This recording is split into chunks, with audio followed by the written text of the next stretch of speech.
Warning, the following video has major spoilers as we discuss some of the major Final Fantasy titles, as well as some of the spin-offs. You have been warned. Hello everyone, and welcome to our very first episode of First Person View, here on the Game Mage Channel. I'm your host Kaydos, as we discuss some of my opinions on current trends, topics, and issues facing the video game industry. This week we talk about something near and dear to my heart, Final Fantasy. Recently, a major discussion has arisen due to the absence of playable females in the upcoming Final Fantasy 15. Today we are going to discuss why it is such a big deal. Now, before we delve into this issue, I'll first explain how Final Fantasy 15 came about. It was originally titled as Final Fantasy Versus 13. It was to be part of a three-part series on Final Fantasy 13, known as the Fabula Nova Crystallis. The other two titles were Final Fantasy 13, of course, as well as Final Fantasy G-Day 13, which has now become Final Fantasy Type 0. Along the way, things changed, and then Final Fantasy 13 got two direct sequels, Final Fantasy 13 Part 2 and Lightning Returns Final Fantasy 13. The game, known as Final Fantasy Versus 13, has now become Final Fantasy 15. It is still part of the Fabula Nova Crystallis series, but is now instead a main installment in the franchise. Was that a bit confusing? Well then, welcome to the world of Final Fantasy. So in Final Fantasy 15, we have four male characters. Noctis, the protagonist, who was blessed with strange power. Gladiolus, who seems like the big tough guy of the group. Ignis, who is the master tactician. And Prompto, who ever so promptly dies a lot, and is labelled as a skirt chaser. Looks like someone over at Square Enix found themselves a Latin dictionary. Which now brings us to the issue at hand. Final Fantasy 15 does not feature any playable women.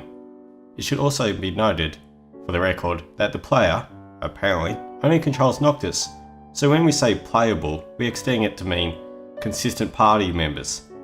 So why does it not have any playable women? Well, the creators have said they want to make the game more approachable, and in an interview with GameSpot they said, even the presence of one female in the group will change their behaviour, so that they'll act differently. So to give them most natural feeling, to make them feel sincere and honest, having them all the same gender made sense in this way. Final Fantasy 15 can still be likened to a road trip. Now, why are people getting upset about this all-male cast? Well, it's quite simple. Despite the claims Tabata and co have said about making the game more approachable, it can potentially alienate fans of the series. And not just women. Now, JRPGs are a very character and story-focused genre, and part of the reason why some people absolutely love them is they often have a diverse cast of characters that the player can somehow relate to. See, in video games, there is this thing called an avatar. No, not that movie or that animation. When I talk about avatar, I essentially mean that the character or characters the player plays as, they're representative of themselves. With having such a wide, diverse cast of characters, JRPGs are often capable of appealing to a much larger audience. Take Final Fantasy X for example.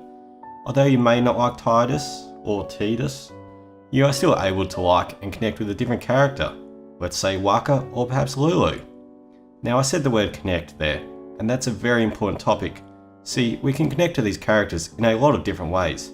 For example, we can connect with sharing similar values or attributes, such as the optimism of Tidus, or perhaps different personal issues, such as Waka losing his brother.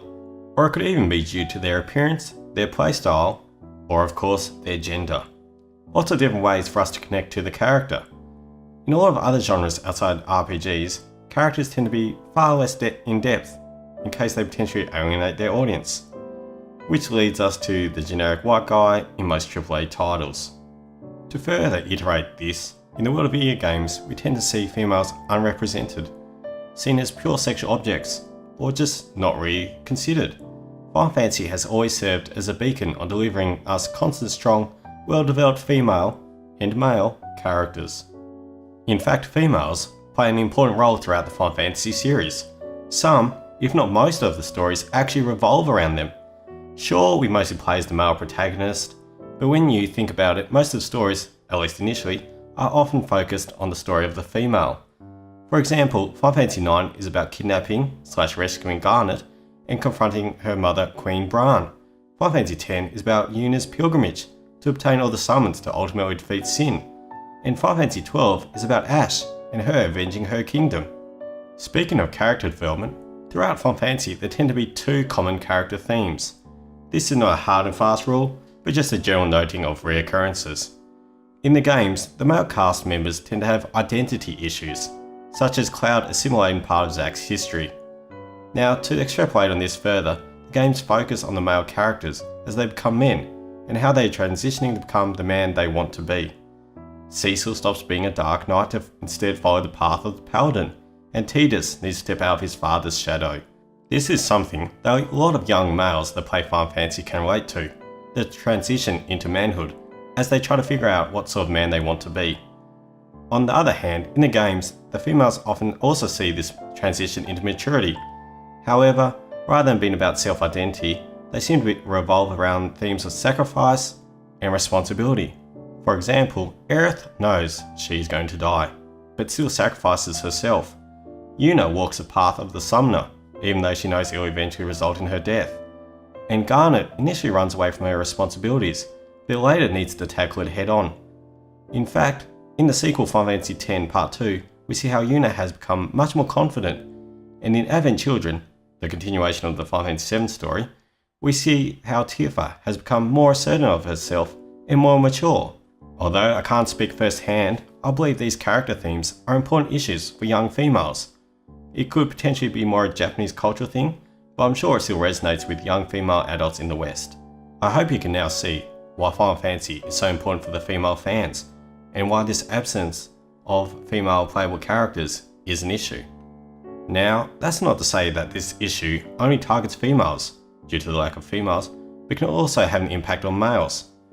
Although in a typical JRPG, we mostly play as one central character, the other main characters are still used to connect in different ways. This could either be seen them as a friend, or alternatively as a love interest. Following up on love interest, let's discuss Final Fantasy VII as an example. Although obviously Aerith is meant to be with Zack, and Tifa somewhat with Cloud, the game dances around this love triangle of Cloud, Tifa and Aerith. Tifa and Aerith are two very different but still similar characters.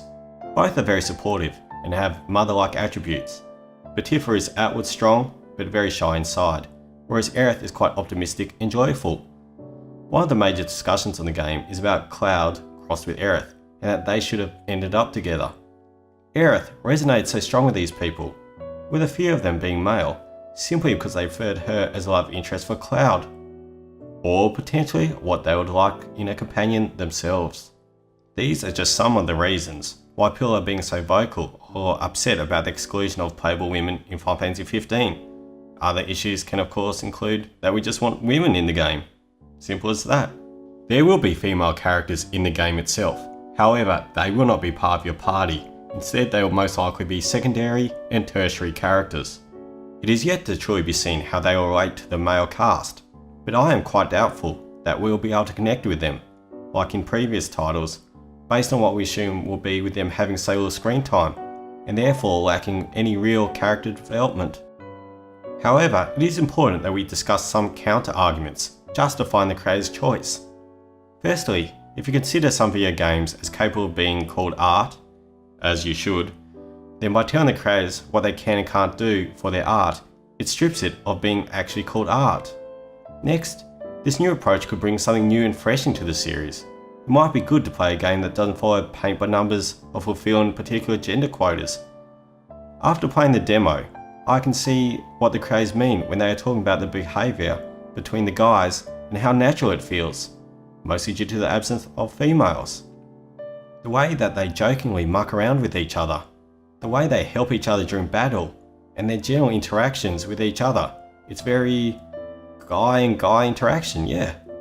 It's something that has not really been shown as much before in the Final Fantasy series, except for some minor exceptions, such as the heartfelt interactions between Kaydos and Wakka. So in conclusion, what do I think? Well, I think the big issue here is that Final Fantasy as a series is very dedicated towards a very particular set of fans, and these fans do enjoy female characters. And they do like things that are new and refreshing, but something like this might upset the balance too much. As I mentioned earlier, this was originally part of a series of games, the Fabula Nova Crystallis, and now it is its own main entry in the series, which is probably the big issue here, that it's a main game in the series and it's all male.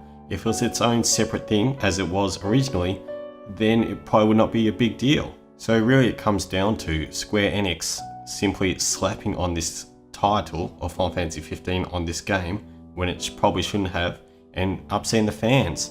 And this sort of thing has happened throughout the video game history. For example, look at Banjo-Kazooie Nuts and Bolts.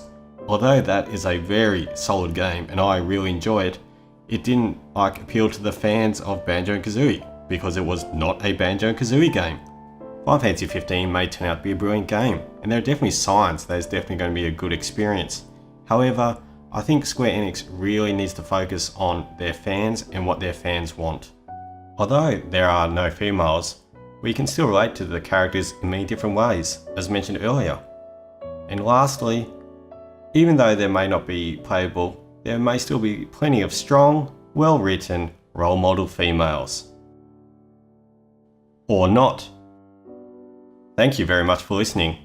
I welcome you to share your thoughts and opinions, or as I like to refer to them as, third-person views, down in the comment section below.